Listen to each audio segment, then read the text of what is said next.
So, ano yung ginagamit niyo sa hair niyo, ma'am? Chubaki. Chubaki na. Hair mask, tsaka yung black, tsaka shampoo and conditioner. So, yun lang yung nilalagay mo. Wala ka nang ibang nilalagay sa hair. Wala. Yeah. So, ngayon, familiar ba kayo sa forum? So, Napapanood ko kasi kayo. Yeah. Thank you.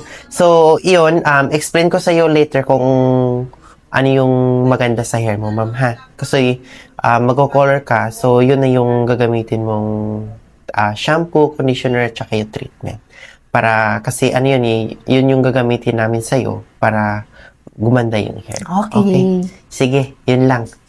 Thank you so much, Ma'am Thank you. Michelle. So, ito na yung fora. So, ito na yung ano mo, specific na treatment. Gagamitin. Yes, na gagamitin mo.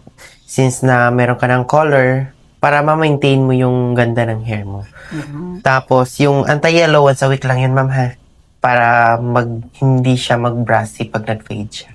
Ha? Tapos, more treatment, more conditioner kasi sa hair. Yan. Ito yung treatment. Tapos, ito, pag nag-blower ka, ito yung ilagay mo, ma'am. Oo.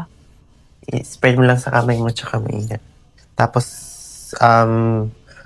sulfate-free, every other day. Tapos, conditioner. Yung conditioner, tsaka ito, ma'am, pwede mo siyang i-alternate. Oo nga. Yan. Tapos, yan. Ito yun, lagay mo pag Tapos mali. after mo Tapos nang mag-blower. mag-blower. Yan. Katulad kanina yung ginawa ko. Yan. Ganda. Ganda. Thank you. Thank you din. Thank you so much.